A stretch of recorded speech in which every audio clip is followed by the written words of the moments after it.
বাংলাদেশ থেকে প্রতি বছরই নানান কাজে যুক্তরাষ্ট্র ভ্রমণের রেকর্ড রয়েছে। তবে এবার এই দেশটিতে ভ্রমণে আসলো বড় বাধা। এবার বাংলাদেশিদের ভ্রমণে কঠিন এক ঘোষণা আসলো যুক্তরাষ্ট্র থেকে। বাংলাদেশ সহ আরও বেশ কিছু দেশের জন্য হঠাৎ ভিসা বন্ধ করে দিয়েছে যুক্তরাষ্ট্র।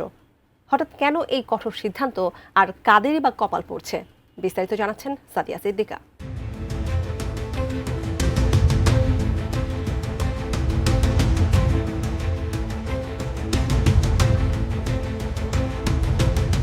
যুক্তরাষ্ট্রের ভিসা নীতিতে এক নজিরবিহীন ও কঠোর পরিবর্তনের খবর পাওয়া গেছে।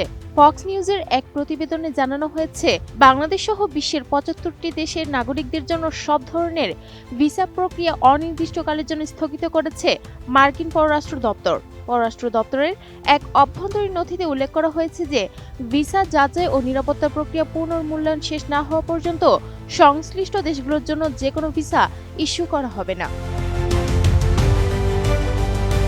এই ব্যাপক পরিবর্তনের মূলে রয়েছে ২০২৫ সালের নভেম্বর মাসে বিশ্বজুড়ে মার্কিন কূটনৈতিক মিশনগুলোতে পাঠানো একটি বিশেষ নির্দেশনা, যেখানে পাবলিক চার্জ বিধানের আওতায় কঠোর স্ক্রিনিং নিয়ম কার্যকরের নির্দেশ দিয়ে বলা হয়েছে, আবেদনকারীরা যেন যুক্তরাষ্ট্রের সরকারি সুযোগ সুবিধার ওপর বোঝা হয়ে না দাঁড়ান।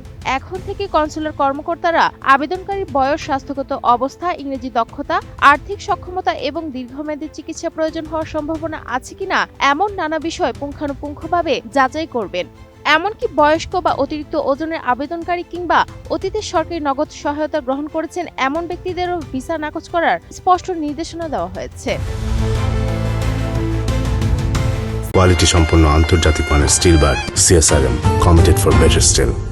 স্টেট ডিপার্টমেন্টের মুখপাত্র টমি পিগট এক বিবৃতিতে জানিয়েছেন, আমেরিকান জনগণের উদারতার অপব্যবহার ঠেকাতে এবং কল্যাণ ভিত্তিক সুবিধা গ্রহণের উদ্দেশ্যে বিদেশি নাগরিকদের প্রবেশ রুখতেই এই ভিসা প্রক্রিয়া পুনর্মূল্যায়ন করা হচ্ছে।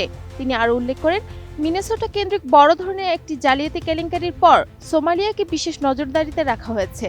সেখানে করদাতাদের অর্থে পরিচালিত জনকল্যাণ কর্মসূচিতে ব্যাপক অপব্যবহার প্রমাণ মিলেছে, যেখানে অভিযুক্তদের বড় একটি অংশই সোমালি বংশোদ্ভূত। ভিসা স্থগিত হওয়া দেশের তালিকায় বাংলাদেশ ছাড়াও রয়েছে নেপাল, ভুটান ও মিয়ানমারের মতো দেশগুলো। এছাড়া এই তালিকায় আছে Russia, Pakistan, Afghanistan, Iran, Iraq, মিশর, নাইজেরিয়া, থাইল্যান্ড ও ইয়েমেন।